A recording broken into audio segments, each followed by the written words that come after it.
Selamat datang di Studio Akuntansi bersama saya Ferry Laurentius. Dalam hari ini, kali ini kita akan membahas kajian tentang siklus pengeluaran dalam sistem informasi akuntansi.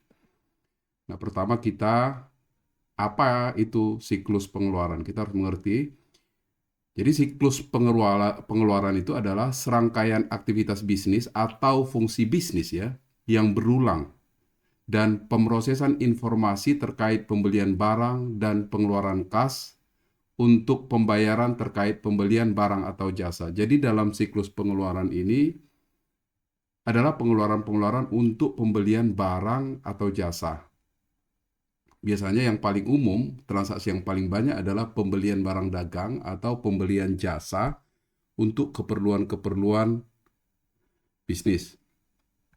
Nah, siklus ini mendeskripsikan proses bisnis terkait dengan pembelian barang dan jasa untuk penjualan atau produksi.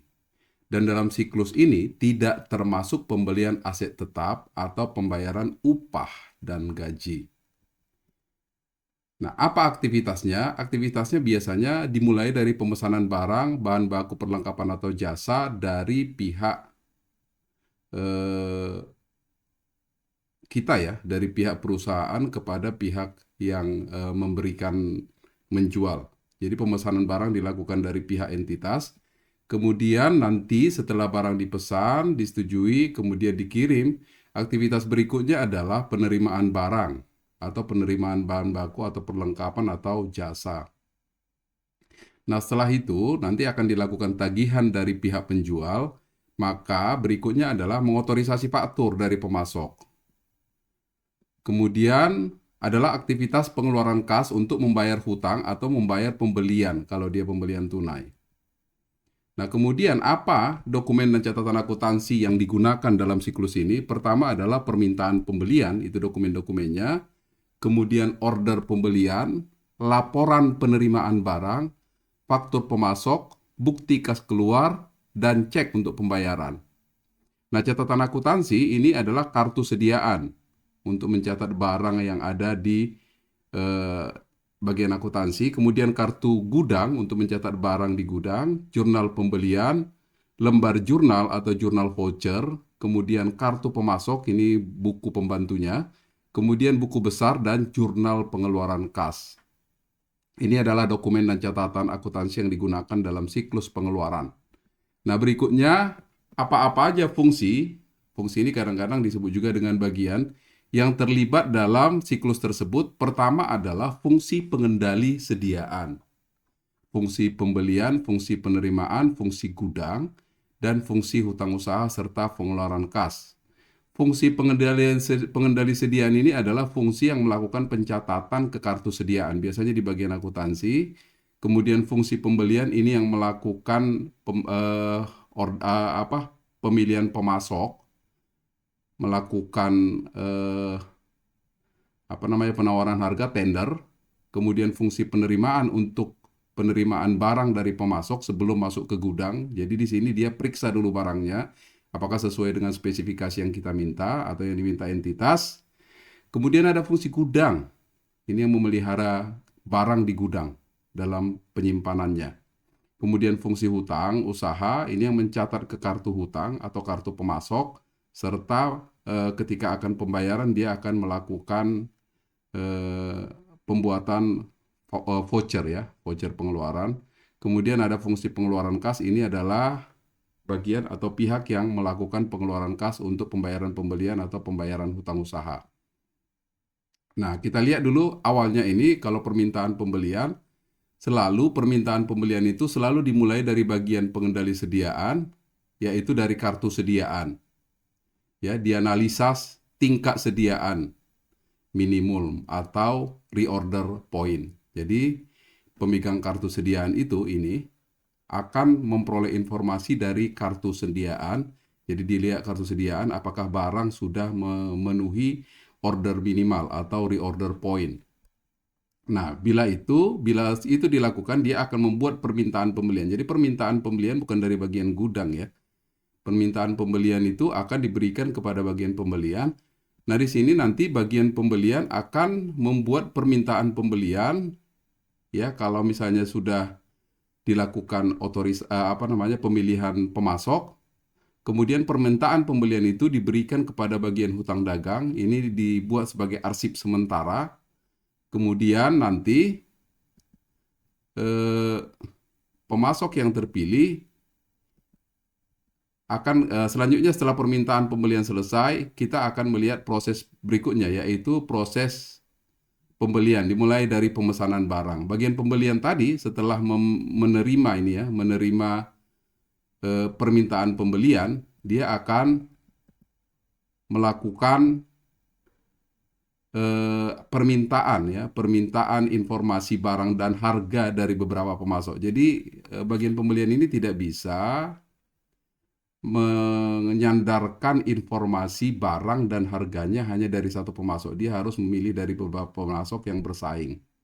Kenapa? Supaya dia memperoleh harga yang paling wajar. Nah, kemudian bagian pembelian berdasarkan informasi yang diterima dari pemasok tadi mengenai kualitas dan harganya, dia akan memilih pemasok yang paling wajar atau memilih pemasok yang paling wajar, harganya paling dapat dan kualitasnya paling masuk akal, atau dia akan melakukan tender. Nah, nanti kepada pemasok yang terpilih akan dibuat pesanan pembelian. Ya, akan dibuat pesanan pembelian. Nah, pesanan pembelian ini dibuat beberapa tindasan atau beberapa kopi. Pertama, ke bagian hutang usaha juga sebagai tanda bahwa barang yang tadi, yang pertama tadi ini, yang ada di permintaan pembelian itu sudah dilakukan pemesanan. Ya, kemudian juga kepada fungsi penerimaan. Untuk apa? Ketika barang nanti datang, dia tahu barang yang akan diterima, kualitasnya bagaimana sebagai bahan untuk memeriksa.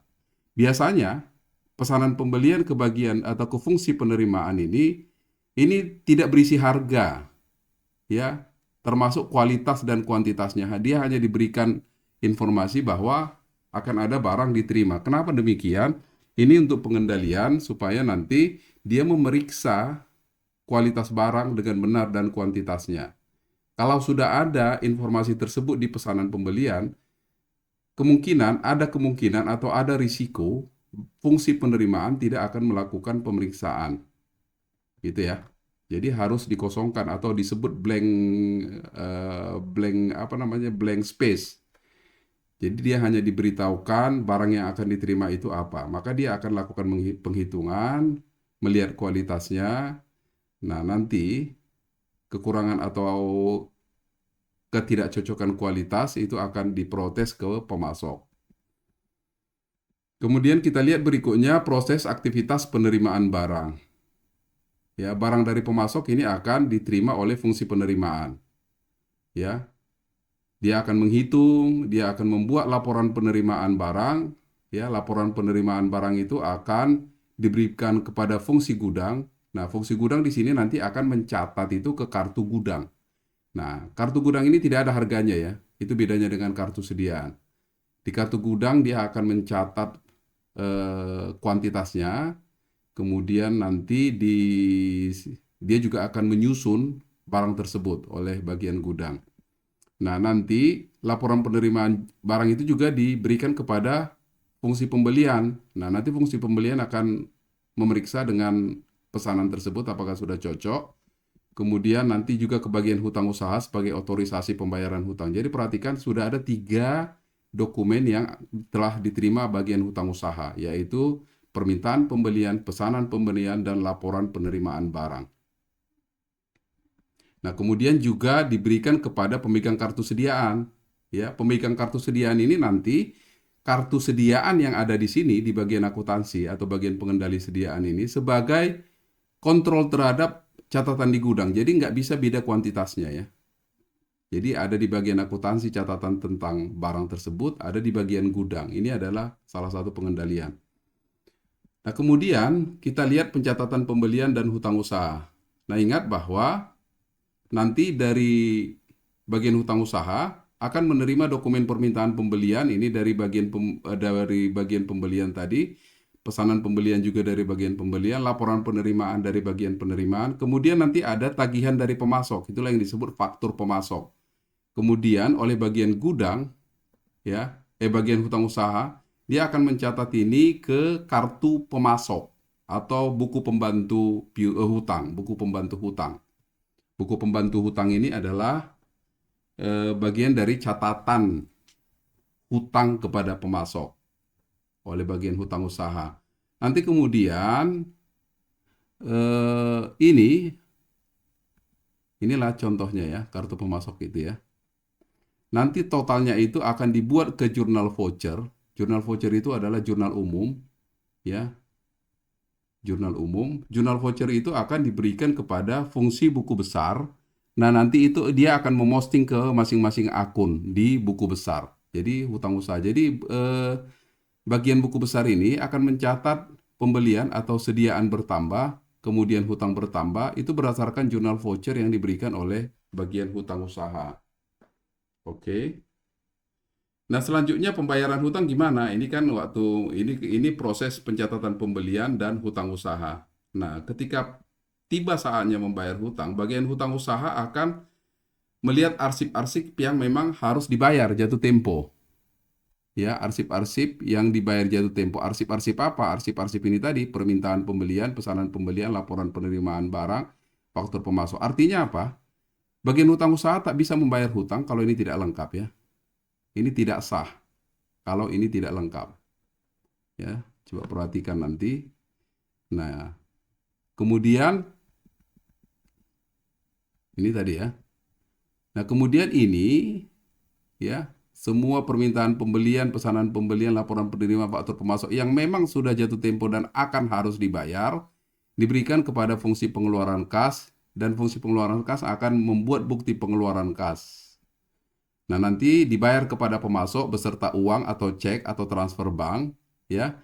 Kemudian bukti pengeluaran kas itu diberikan kepada bagian hutang usaha juga, salah satu lembarnya, tindasannya, kopinya untuk mencatat di kartu pemasok. Ya, kartu pemasok juga harus dikurangi supaya nampak hutangnya, hutang setiap pemasok. Ya. Nah, nanti dicapnya lunas itu, dicap lunas, nah baru diberikan kepada bagian hutang usaha. Kemudian nanti bukti pengeluaran kas tersebut diarsip oleh bagian hutang usaha. Jadi hutang usaha mengarsip, bagian pengeluaran kas juga mengarsip. Oke, ini dia. Kopi bukti pengeluaran kas beserta dokumen pendukung dicatat ke sisi debit kartu pemasok. Jadi dikurangi hutang dari pemasok tersebut. Istilahnya dimutakhirkan. Nah, kemudian jurnal penerima bukti pengeluaran kas tersebut dicatat oleh fungsi pengeluaran kas ke jurnal pengeluaran kas. Nanti jurnal pengeluaran kas itu totalnya akan dibuat ke lembar jurnal untuk dicatat ke buku besar, diposting ya ke buku besar oleh bagian buku besar. Ini kalau manual. Ya, kemudian bagaimana kalau retur dan penyesuaian pembelian? Retur itu adalah pengembalian pembelian dan penyesuaian pembelian itu karena ada pengurangan harga dan lain sebagainya. Jadi bukan diretur ya. Nah, ini kalau rusak dikembalikan kepada pemasok setelah terjadi kesepakatan. Nah, kalau dikembalikan, kemudian bagian penerimaan membuat memo debit untuk pengembalian atau penyesuaian harga. Memo debit dikirim kepada pemasok, fungsi penerimaan, fungsi utang usaha. Ini gunanya supaya hutangnya dikurangi, ya, karena barangnya dikembalikan.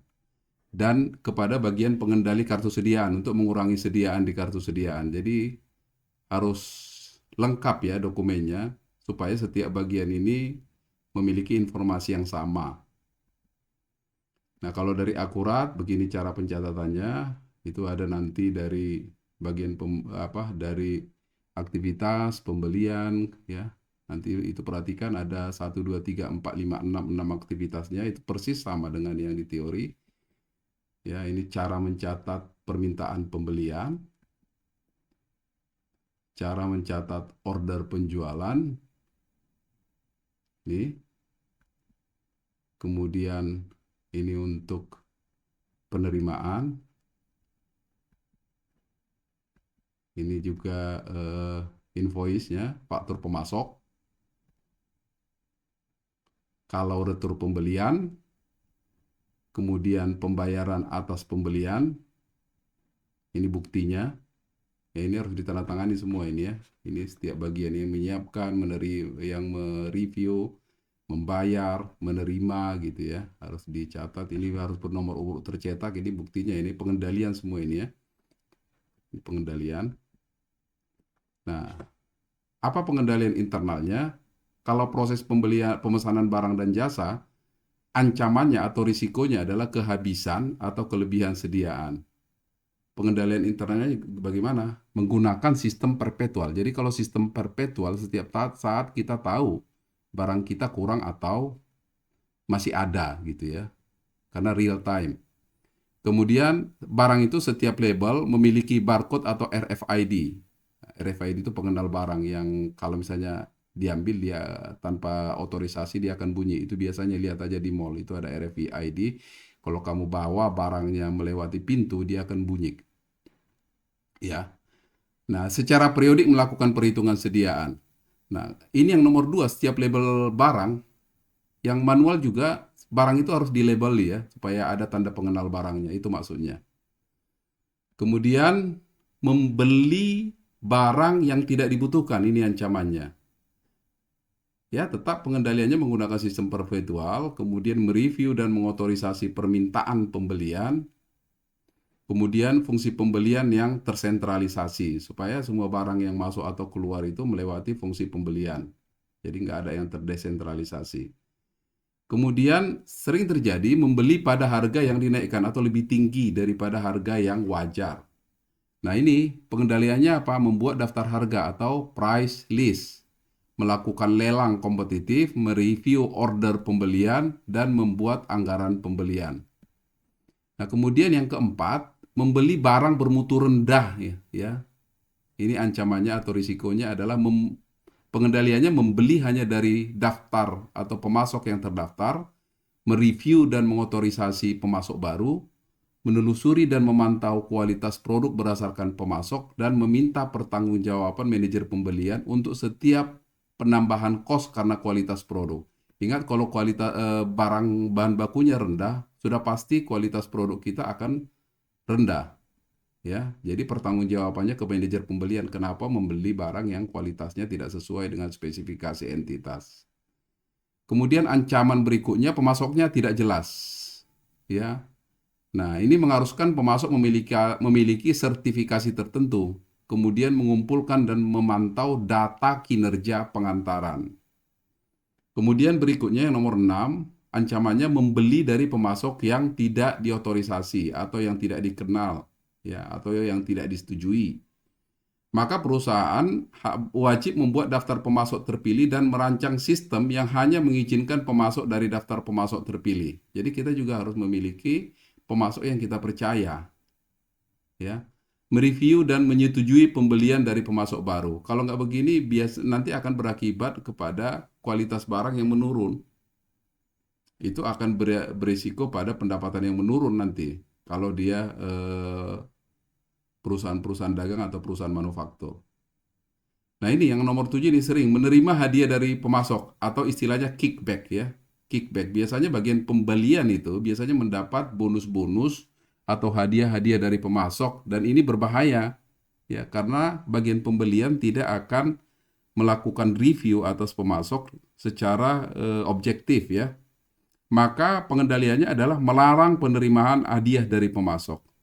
Kemudian ini rotasi tugas personel fungsi pembelian. Jangan fungsi orang-orang yang atau personel yang ada di fungsi pembelian itu terlampau lama di fungsi tersebut.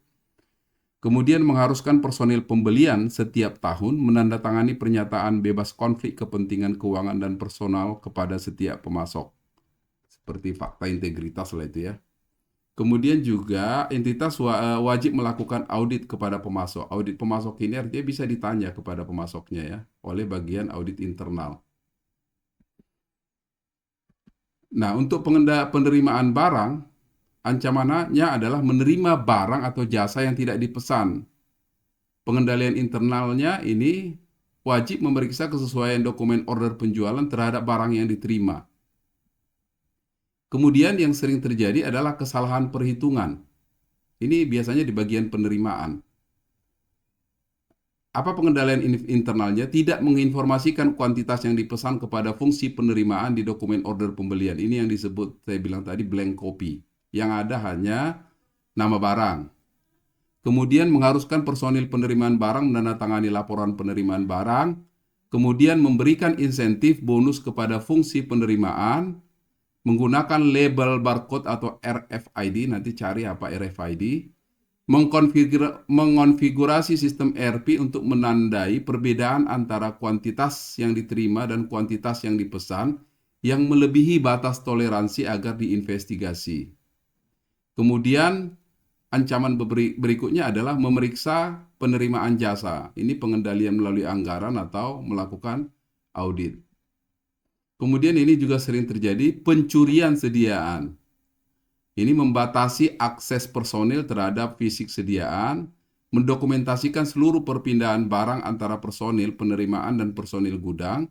Ini perhitungan fisik atau stok opname atau inventory taking secara periodik atas sediaan, dan melakukan pemisahan tugas. Dalam hal ini, fungsi penerimaan dan fungsi penyimpanan atau gudang itu harus terpisah ya, fungsi penyimpanan barang. Nah, kemudian bagaimana pengendalian internal terhadap persetujuan faktur pemasok? Ancamannya adalah sering salah faktur pemasok. Faktur pemasok itu bisa saja salah ya. Maka dilakukan verifikasi atas akurasi faktur pemasok. Kemudian mengharuskan rincian resi untuk pembelian melalui kartu kredit pengadaan. Kalau pakai kartu kredit pengadaan, ini entitas yang pengadaannya melalui kartu kredit pengadaan. Ini ada ya. Kemudian menggunakan pendekatan ERS, Evaluate Receipt Settlement. Kemudian pembatasan akses terhadap data di kartu induk pemasok. Verifikasi nota angkut dan penggunaan saluran pengiriman yang diizinkan untuk mencegah pembebanan biaya angkut yang seharusnya ditanggung pemasok. Kemudian berikutnya, ancaman berikutnya terhadap faktur pemasok ini adalah salah posting di kartu pemasok untuk hutang dagang. Nah, pengendalian pengeditan masukan data, ini pengendalian internalnya, atau rekonsiliasi ya, dengan akun-akun terkait di buku besar. Kemudian ini yang sering terjadi, duplikasi pembayaran, bisa lebih dari satu kali pembayaran. Jadi dicap lunas atau sering disebut pembatalan seluruh faktur yang sudah dibayar. Jadi faktur yang sudah dibayar harus dicap plek lunas gitu ya. Itu namanya membatalkan. Kemudian mengharuskan seluruh dokumen harus dilampirkan untuk pembayaran. Ya. Ada juga gagal untuk mendapatkan diskon tunai. Ini sering terjadi karena perusahaan yang efisien itu biasanya akan memanfaatkan diskon tunai, cash discount. Nah, supaya jangan terlewatkan, arsipkanlah faktur berdasarkan tanggal jatuh tempo diskon. Jadi, kita tahu kapan diskonnya berakhir. Kemudian menggunakan anggaran kas yang di dalamnya terdapat diskon pembelian. Nah, yang sering terjadi juga membayar untuk barang yang tidak diterima. Barangnya nggak diterima tapi dibayar. Ini mengharuskan seluruh faktur pemasok harus dicocokkan dengan dokumen pendukung. Ya, ini disebut dengan vouching. Nah, kemudian dalam kaitan dengan kas, ya, kemungkinan pencurian kas, pembatasan akses terhadap penyimpanan cek kosong, cek yang kosong bukan cek kosong, cek yang kosong, dan menggunakan mesin penandatangan cek. Secara periodik, kasir menghitung urutan cek berdasarkan nomor tercetak. Ya, supaya jangan ada penggunaan cek yang di luar otorisasi. Kemudian dilakukan rekonsiliasi secara periodik akun bank. Pengendalian akses terhadap username dan password e-banking apabila dilakukan secara transfer. Kemudian menggunakan kas kecil dengan metode impress. Pemeriksaan fisik atas kas secara tiba-tiba ya. Jadi nggak diberitahukan dulu pemeriksaan fisik atas kas. Dengan demikian kecurangan bisa diketahui secara cepat. Kemudian ada pengubahan cek atau check alteration. Nah, menggunakan tinta khusus ketika menulis cek supaya jangan disalahgunakan ceknya, atau menggunakan mesin pelindung cek atau penandatangan cek. Dan masalah-masalah arus kas, pengendaliannya adalah membuat anggaran kas. Demikianlah siklus pengeluaran dan pengendalian internal yang terkait. Terima kasih, semoga Anda bisa memahami bahan kajian ini dengan baik.